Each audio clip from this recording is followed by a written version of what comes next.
है friends, welcome back to my YouTube channel. आज हम डिस्कस करेंगे ओवरीज। हम डिस्कस करेंगे कि ओवरी जो कि फीमेल का बेसिकली एक रिप्रोडक्टिव सेक्स ऑर्गन है। तो आज हम देखेंगे कि ओवरी बेसिकली होती कैसी है, उसकी लोकेशन कैसी है, वो कहाँ पे बॉडी के अंदर प्रेजेंट होती है फीमेल्स के अंदर, उसकी शेप कैसी होती है, उसके अलावा उसका रोल क्या होता है फीमेल के अंदर बेसिकली, और उसमें कौन से हार्मोन्स प्रोड्यूस वो करती है और उसके हार्मोन्स का रोल बेसिकली क्या होता है। तो चलें जी, टाइम वेस्ट किए बिना ही अपनी वीडियो करते हैं स्टार्ट। तो सबसे पहले मैं आपको बताती हूँ इंट्रोडक्शन, जिसमें ओवरी जो है ये एक प्राइमरी फीमेल सेक्स ऑर्गन है।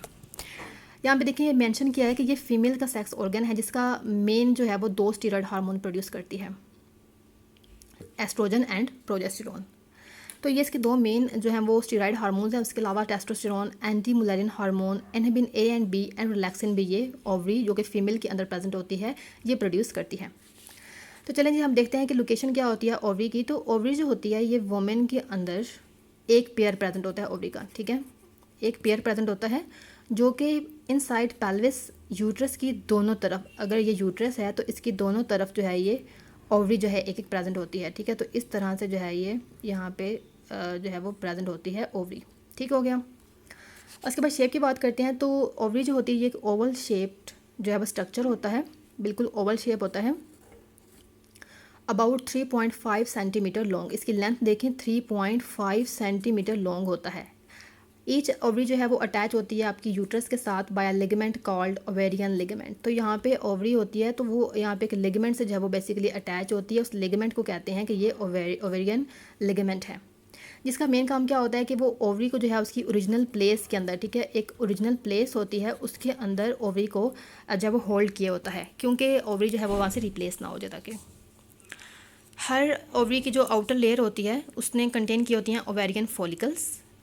ओवेरियन फॉलिकल एक कवर जैसे कि होता है, और एक फॉलिकल जो होता है वो हाउस करता है इमेच्योर एग यानी कि oocyte and other cells that helps out the egg to develop. अब किस तरह से मैं बताती हूँ।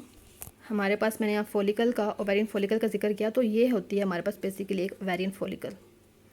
ओवेरियन फॉलिकल जो है वो बेसिकली सेल्स से ही बनी हुई होती है।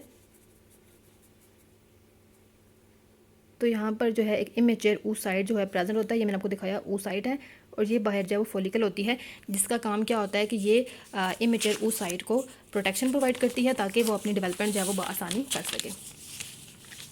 यहाँ आपको एक डायग्राम नज़र आ रही होगी आपकी फीमेल की जो है, ये देखें, ये आपको यूट्रस नज़र आ रही है, यहाँ पे आपको ये देखें बेसिकली ये ओवरी है, और ये आपको मैंने लिगामेंट जो बताया ओवेरियन लिगामेंट जो इसको अटैच करवा रहा है ये प्रेजेंट है। दोनों तरफ जो है एक एक ओवरी प्रेजेंट है, और ये हमारे पास यूट्रस है, और ये यूट्रस के फर्दर पार्ट्स, इसमें फंडस बॉडी आ जाती है मेन, और ये फिलोपियन ट्यूब्स हैं जिनके थ्रू वो अटैचमेंट हुई है। ये वेजिना यहाँ पे ये सर्विक्स है, ठीक है, और ये हमारे पास यूट्रस की जो है वो लेयर्स हैं, मायोमेट्रियम लिखी है, एंडोमेट्रियम लिखी है, ठीक है। तो ये हमारे पास की लेयर्स हैं, तो आप इजीली यहाँ पे ओवरी जो है वो आपको नज़र आ रही है डायग्राम के अंदर। तो चलिए देखते हैं हमारे पास कि ओवरी का बेसिकली रोल क्या होता है। तो ओवरी के दो मेन फंक्शन होते हैं फीमेल बॉडी के अंदर, ठीक है। एक क्या होता है to house and release egg यानी कि ova, and to make hormones. अब ओवरी के दो मेन काम क्या होते हैं। एक तो मेन काम होता है कि इसने जो है वो एग यानी कि ओवा जो है उसको प्रोड्यूस करना है, उसको रिलीज़ करना है मेच्योर फॉर्म के अंदर। दूसरा होता है हार्मोन्स की सिक्रीशन करना। तो ये दो मेन काम हैं एक फ़ीमेल ओवरी के। उन मेन हार्मोन्स में से आ जाता है एस्ट्रोजन एंड प्रोजेस्टेरोन और टेस्टोस्टेरोन भी, ठीक हो गया। Development of female reproductive organ, development of female physical characters. अब हमारी ओवरी के और रोल क्या होते हैं कि सबसे पहले तो जो है वो ये फीमेल रिप्रोडक्टिव ऑर्गन्स जो होते हैं उसकी डेवलपमेंट के लिए ओवरी जो है वो इंपॉर्टेंट होती है, ये इसका रोल होता है। अब फिजिकल करेक्टरिस्टिक्स जो होती हैं फीमेल के अंदर, लाइक उनकी ब्रेस्ट इनलार्ज करना, उनकी प्यूबिस हेयर्स, ठीक है, तो ये ओवरी के अंदर जो हार्मोन प्रोड्यूस होते हैं उनके रिलीज़ होने के रिजल्ट पर ही ये बॉडी में चेंजेस आती हैं फीमेल के अंदर, ठीक हो गया। उसके बाद जो मेंस्ट्रुअल साइकिल है उसकी रेगुलेशन जो है वो टोटली जो है वो फीमेल की ओवेरियन हार्मोन्स के ऊपर डिपेंड करती है। अगर ये हार्मोन फंक्शनल नहीं है सही से तो आपके मेंस्ट्रुअल साइकिल भी जो है वो इरेगुलर होंगे, उसमें जो है वो प्रॉब्लम्स आएंगी। दैन फर्टिलिटी भी मेनली डिपेंड करती है ओवेरियन हार्मोन्स के ऊपर, और अगर ये हार्मोन्स और अगर ये ओवा मैच्योर नहीं होता तो फर्टिलिटी भी है जो वो कभी नहीं हो सकती फीमेल के अंदर, ठीक हो गया। इट्स मीन कि एक फ़ीमेल का जो जितना भी रिप्रोडक्टिव सिस्टम होता है वो सारा ओवरी के हार्मोन्स और इसके मैच्योर एग के ऊपर जो है वो डिपेंड करता है, ठीक हो गया। अब हम बात करते हैं उसके अलावा है प्रेगनेंसी। प्रेगनेंसी भी जाहिर सी बात है कि फर्टिलिटी मींस प्रेगनेंसी। तो अगर जो है फीमेल के अंदर जो हार्मोन्स जो हैं वो फंक्शनल नहीं है तो it's mean that female can't undergo pregnancy. ठीक हो गया। Bone health and growth and mineral density जो है वो भी हार्मोन्स के ऊपर डिपेंड करती है, बोन की हेल्थ और ग्रोथ के ऊपर। ठीक है। Protecting blood vessels from damage, supporting immune system को भी ये सपोर्ट करती हैं, हेल्प आउट करती हैं। जब एक गर्ल बोर्न करती है यानी कि बेबी गर्ल जो है वो पैदा होती है तो उसकी जो ओवरीज होती है उसके अंदर सारे एग्स प्रेजेंट होते हैं। She will ever have as opposed to man who can produce sperm through life. आपको पता है कि एक मेल जो होता है वो स्पर्म जो है वो थ्रू आउट लाइफ प्रोड्यूस करता रहता है, लेकिन एक फीमेल जो होती है वो थ्रू आउट एग जो है वो प्रोड्यूस नहीं कर सकती, बल्कि जब बेबी गर्ल बोर्न होती है तो उसकी यूट्रस के अंदर, उसकी ओवरीज के अंदर जो है वो जितने भी ओवरीज के अंदर जितने भी एग्स प्रोड्यूस होते हैं वो सारे उसके बर्थ पर ही बन जाते हैं और फिर थ्रू आउट लाइफ जो है बस वही उसके फर्टाइल हो सकते हैं अगर होना चाहें, अदरवाइज दोबारा प्रोड्यूस बाद में लेटर नहीं होते। ठीक हो गया। बर्थ पे क्या होता है कि एस्टिमेटेड 1 मिलियन एग्स जो हैं वो एक फीमेल यानी कि बेबी गर्ल की ओवरी के अंदर स्टोर्ड होते हैं, बट दैट प्यूबर्टी 400,000 एग्स जो है सिर्फ रह जाते हैं। देखिए अब जब वो पैदा हुई थी तो 1 मिलियन एग्स उसकी ओवरी के अंदर स्टोर थे, लेकिन प्यूबर्टी स्टेज तक सिर्फ 400,000 एग्स ही बच जाते हैं और उनमें से सिर्फ 500 एग जो हैं वो मैच्योर होंगे और वो रिलीज़ होंगे, बाकी सारे जो डिस्कार्ड हो जाते हैं। अब हमने कहा था ovaries usually take it in turns to release an egg. Ovaries जो है वो एग को रिलीज आउट करती हैं, इनको मेच्योर करने के बाद रिलीज एग जो है वो देन जब फ्लैपियन ट्यूब के अंदर जाता है, ठीक है, और वहाँ से वो जो है यूट्रस यानी कि फीमेल वॉर्म के अंदर जो है वो ट्रैवल कर जाता है, जहाँ पे स्पर्म आके उसको जो है वो स्पर्म आके उसको फर्टाइल करेगा, ठीक है, और फिर उसकी जो है इम्प्लांटेशन हो जाती है यूट्रस के अंदर। ठीक है। फिर क्या होता है कि वो इम्प्लांट कर जाता है यूट्रस के अंदर ही। अब हम बात करते हैं हार्मोन्स के बारे में। तो हार्मोन के अंदर सबसे पहले बात करते हैं एस्ट्रोजन के बारे में। एस्ट्रोजन जो है it refers to a group of 3 hormones. ये 3 हार्मोन्स इसके अंदर आ जाते हैं, एस्ट्रोडायोल E2, एस्ट्रोडायोल E3 एंड एस्ट्रोन यानी कि E1। ठीक है। तो हार्मोन एस्ट्रोजन के अंदर 3 बेसिकली ये हार्मोन जो है वो ग्रुप्ड हुए होते हैं।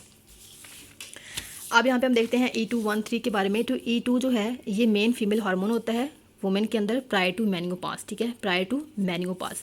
E3 के बारे में देखते हैं तो ये क्या कहता है, ये प्रेगनेंसी रेट जो होता है उसको बेसिकली इंक्रीज करवाता है। इट्स मीन दैट ये भी बहुत इंपॉर्टेंट हार्मोन है। E1 जो होता है ये मेन फॉर्म होती है एस्ट्रोजन की आफ्टर मेनियोपास। मेनियोपास जो है होता है जिस स्टेज पर यानी कि जब फीमेल्स की जो एज होती है वो 45 से 50 के बिटवीन होती है, तो वो उस स्टेज पे बोलते हैं फीमेल्स जो है मेनियोपास पे, यानी कि उनको जो पीरियड्स होते हैं, उनके जो मेंस्ट्रुअल साइकिल होता है वो स्टॉप हो जाता है। तो उसके बाद जो मेन फॉर्म होती है एस्ट्रोजन की जो उनके अंदर रिलीज़ होती है तो वो E1 होती है। That's clear. तो देखिए आपका एस्ट्रोजन जो है वो मेंस्ट्रुअल साइकिल को रेगुलेट करता होता है, ब्रेस्ट डेवलपमेंट को जो है ये रेगुलेट करता है, उसके बाद फर्टिलिटी और प्रेगनेंसी को भी ये रेगुलेट करता है। इट्स मीन कि oestrogen is one of the most important hormone for females. Then oestrogen जो है ये इंपॉर्टेंट होता है बोन्स को हेल्दी रखने के लिए फीमेल्स के अंदर, as it prevents the break down of bones को टूटने से जो है वो बचाता है, और helps the absorption of calcium from gut. और हमारी जो गट यानी कि GIT ट्रैक है उसके गैस्ट्रो इंटेस्टाइनल ट्रैक जो है वहाँ से कैल्शियम की एब्जॉर्प्शन भी करता है और उसको हमारी बोन्स के अंदर स्टोर करता है। दैन सेकंड बात करते हैं प्रोजेस्टेरोन के बारे में कि प्रोजेस्टेरोन का फीमेल के अंदर क्या रोल होता है। तो प्रोजेस्टेरोन जो होती है ये भी मेंस्ट्रुअल साइकिल को रेगुलेट करती हैं और प्रेगनेंसी को भी मेंटेन करती हैं। उसके अलावा जो है वो पेल्विक फ्लोर मसल्स जो हैं उनको स्ट्रेंथन यानी उनको ताकत देते हैं। उसके बाद जो मिल्क प्रोडक्शन है उसको प्रिवेंट करते हैं, यानी कि बिफोर बर्थ, जबकि जब तक एक फीमेल प्रेग्नेंट नहीं होती उससे बिफोर जो है इस मिल्क प्रोडक्शन को ये प्रिवेंट करती हैं। Then help the unborn baby to develop. Unborn baby जो है उसके डेवलपमेंट के अंदर प्रोजेस्टेरोन का जो है इंपॉर्टेंट रोल होता है। और मेंस्ट्रुअल साइकिल के ड्यूरिंग प्रोजेस्टेरोन क्या करता है कि वो यूट्रस को प्रिपेयर करता है for pregnancy bye thickening the lining of uterus. Uterus की लाइनिंग को थिक कर देता है ताकि वो फर्टिलाइज्ड एग को जो है वहाँ पे रिसीव कर सके और उसको फिर अच्छे से वहाँ पे सपोर्ट कर सके, उसकी जो प्लेसेंटा जो है उसकी भी ग्रोथ करवा सके। तो दैट्स वाई प्रोजेस्टेरोन जो है वो बहुत इंपॉर्टेंट होता है। It's mean progesterone is related to pregnancy. Then third आ जाता है टेस्टोस्टेरोन हार्मोन। टेस्टोस्टेरोन जो होता है ये फीमेल्स के ओवरी जो है वो सिर्फ स्मॉल अमाउंट के अंदर जब बहुत थोड़ी अमाउंट में प्रोड्यूस करती हैं, क्योंकि ये मेन जो है वो मेल हार्मोन बेसिकली होता है। वुमेन के अंदर जो है वुमेन के अंदर भी जैसे मेन के अंदर टेस्टोस्टेरोन जो है इंपॉर्टेंट होता है बोन हेल्थ और मसल्स मैस के लिए, ये भी फीमेल्स के अंदर इंपॉर्टेंट होता है। कुछ न्यू ब्लड सेल्स और सेक्स ड्राइव्स भी जो है बनाता होता है। वुमेन के अंदर जो मोस्ट ऑफ टेस्टोस्टेरोन जो ओवरी बनाती है वो उसको एस्ट्राडायोल यानी कि E2 फॉर्म के अंदर कन्वर्ट करके रखा हुआ होता है। ठीक हो गया। दैन बात करते हैं फोर्थ हार्मोन जिसका नाम है एंटी मुलेरियन हार्मोन। ठीक है, ये इंपॉर्टेंट होता है during development of ovarian follicle जो होती है ओवरीज के जो फॉलिकल के डेवलपमेंट के अंदर जो हार्मोन इन्वॉल्व होता है वो है anti Mullerian hormone. Then fifth बात करते हैं inhibin A and B। Inhibin A और B जो होते हैं ये ओवेरियन फॉलिकल्स के अंदर जो सेल्स होते हैं वहाँ से ही रिलीज़ होता है। It play key role in regulating follicles stimulating hormone. तो एफएसएच को जो है, एफएसएच का जो रिलीज़ होता है उसको रेगुलेट कौन हार्मोन करता है? Inhibin A and P from pituitary gland at different stages of ovarian. Ovarian cycle के डिफरेंट स्टेजेस में जो है एफएसएच का जो रिलीज़ होता है उसको रेगुलेट कौन करता है? इनहिबिन ए और बी, यानी कि कब उसने रिलीज़ होना है और कब जो है उसका रिलीज़ होना जाए उसको स्टॉप करवाया जाता है। तो ये कौन करवाता है? तो ये इनहिबिन ए और बी करवाते हैं। ठीक हो गया कि आप पिट्यूटरी से जो है वो रिलीज़ हो जाए और अब वो ना हो। दैन बात करते हैं keeping ovarian hormone in balance. तो ये किस तरह से बैलेंस में आते हैं? तो एस्ट्रोजन और प्रोजेस्टेरोन क्योंकि इंपॉर्टेंट हैं, तो एस्ट्रोजन और प्रोजेस्टेरोन लेवल जैसे ही इंक्रीज़ करता है fall across the menstrual cycle के ड्यूरिंग, तो in response to hormone signal from the pituitary gland, तो पिट्यूटरी ग्लैंड के थ्रू जो है इनको जो है वो रेगुलेट किया जाता है। देन हम बात करते हैं यहाँ पे मेंस्ट्रुअल साइकिल के बारे में। ठीक है, तो चलें जी, हम यहाँ तक जो है वो फीमेल ओवरी का साइकिल जो है वो कंप्लीट करते हैं कि फीमेल ओवरी जो है उनकी लोकेशन कैसी थी, उनकी शेप कैसी थी, हमने डिस्कस किया, उनके हार्मोन्स का फंक्शन क्या होता है। तो मेंस्ट्रुअल साइकिल जो है उसको हम नेक्स्ट वीडियो में डिस्कस करेंगे। मिलते हैं नेक्स्ट वीडियो में, तब तक के लिए अपना बहुत सारा ख्याल रखिए। अल्लाह हाफिज़।